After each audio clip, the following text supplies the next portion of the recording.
देश भर से आए भारत के तकरीबन 24 राज्यों से जो लोग डेलीगेशन आया है, ये बहुत गौरव की बात है। मैं स्वागत करना चाहता हूं महामहिम श्री पृथ्वीराज सिंह रूपन साहब का, राष्ट्रपति गणराज्य मॉरिशस के। मैं स्वागत करना चाहता हूं श्री प्रेमलाल महादेव साहब का, अध्यक्ष महात्मा गांधी इंस्टीट्यूट के।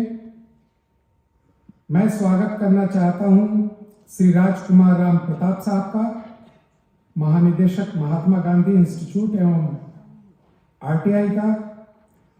मैं स्वागत करना चाहता हूं डॉक्टर विद्युत्मा कुंजल जी का, निदेशिका महात्मा गांधी संस्थान। हम सब लोग आज 9वें अंतर्राष्ट्रीय हिंदी अधिवेशन के उपलक्ष्य में यहाँ आए हुए हैं और महामहिम ने अपनी स्वीकृति देकर के इस 9वें अंतर्राष्ट्रीय हिंदी का सम्मान बढ़ाया है।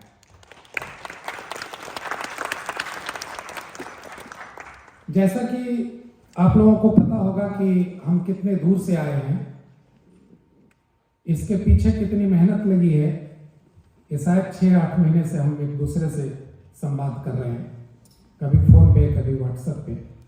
लेकिन यह जानकर के भी आपको आश्चर्य होगा कि इसके पीछे भी किसी का हाथ है। यह बिल्कुल संभव नहीं होता अगर भारत का प्रतिनिधित्व यहाँ पे अंजलि चिंतामणि जी ने नहीं की होती।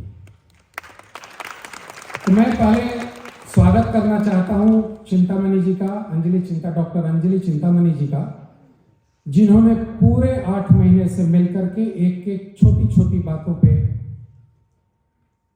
अपना ध्यान रखा और हमारी जितनी भी चिंताएं थी या जो जरूरतें थी उसको इन्होंने अपने हिसाब से इसको सामने ले आकर के रखा। हम लोगों ने पहले एक दूसरे सभागार में ये कार्यक्रम को रखने का व्यवस्था किए थे, लेकिन फिर इसको एक बड़ा स्वरूप दिया गया। तो मैं चाहता हूं कि इनका भी जोरदार स्वागत होना चाहिए कि अगर ये ना रहते तो फिर हम लोग यहाँ पर कहाँ बैठते। तालियां बजती रहनी चाहिए। सारा प्रोग्राम अधूरा है, पूरा प्रोग्राम अधूरा है, हम भी अधूरे हैं अगर ये नहीं।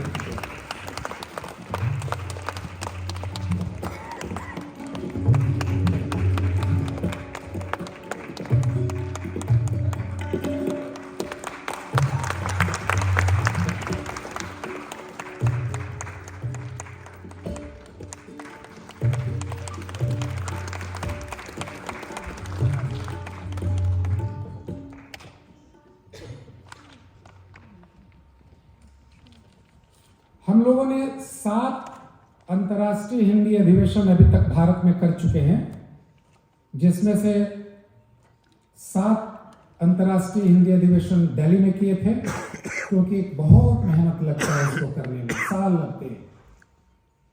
तो हम लोग कभी उठ करके बाहर जाने के बारे में सोचा ही नहीं कि हम कहीं बाहर भी जा सकते हैं और कर सकते हैं। तो जब हमने हमारे दिल में हिंदी बोल समझ हम पहली बार जब हम मॉरिशस के राजदूत से मिले इंडिया में, तो गोवर्धन साहब ने बोला कि आप इतना अच्छा काम कर रहे हैं भारत में, आप मॉरिशस में कीजिए। तो हम लोगों ने इस पर अब विचार करना शुरू किया। तब तक कोरोना महाराज आ गए, सारा खेल खराब हो गया और कोरोना में हम 2 साल काम नहीं कर पाए।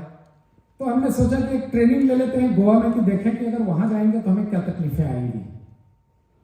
दिल्ली में तो अपने हाथ पैर होते हैं, सब चीजें अपने काबू में रहती है, लेकिन दूसरे शहर में जाते हैं तो दिक्कतें आती हैं। जब हम गोवा में किए तो गोवा के मुख्यमंत्री ने बोला हम सब काम कर देंगे, आप आ जाओ। और गोवा के मुख्यमंत्री साहब आए, बोले सारी व्यवस्थाएं वहां पर उन्होंने दी और ये उन्होंने जो आत्मबल दिया मुझे, मनोबल जो बढ़ाया, वो कहा कि आप 7 अंतर्राष्ट्रीय हिंदी अधिवेशन करने के बाद अगर पूरे भारत के राज्यों में से गोवा का चुना है तो ये हमारे लिए गौरव का बात है। और हमने वहां पे किया और हम लोगों का हम लोग का जो भाषा सहोदरी का उद्देश्य है वो बिल्कुल 3 है: न्यायपालिका, कार्यपालिका, विधायिका। न्यायपालिका, कार्यपालिका, विधायिका में भारतीय भाषाओं की भागीदारी होनी चाहिए। इसके ऊपर विस्तार से मैं कल बोलूँगा, क्योंकि अभी मुझे 5 मिनट दिया गया है बोलने के लिए, तो मैं भी इस बंधन को तोड़ने में असमर्थ हूँ और तोड़ना भी नहीं चाहिए। डिसिप्लिन में रहने में सारी चीज़ें अच्छी होती हैं, तो मैं विस्तार से कल इस पर बात करूँगा। तो ये सारा चीज़ें किया, और मैं इसलिए ये बता दिया अभी कि गोवा के मुख्यमंत्री ने मंच से गोवा के हाईकोर्ट और बॉम्बे के हाईकोर्ट को एक संवैधानिक ढांचे के अंतर्गत एक पत्र लिखा कि गोवा में गोवा के लोगों को कोंकणी भाषा में न्याय मिलेगा। ये बहुत बड़ी उपलब्धि थी, ये भारत के इतिहास में बहुत बड़ी उपलब्धि थी। तो इसके आगे आपको और यहाँ पे भी आपको सुनने को मिलेगा। बहुत दिल दिमाग से, शांति से इन तमाम चीज़ों को फॉलो करते रहिए, आगे बहुत आनंद आने वाला है। बहुत बहुत धन्यवाद आपका, बहुत बहुत धन्यवाद।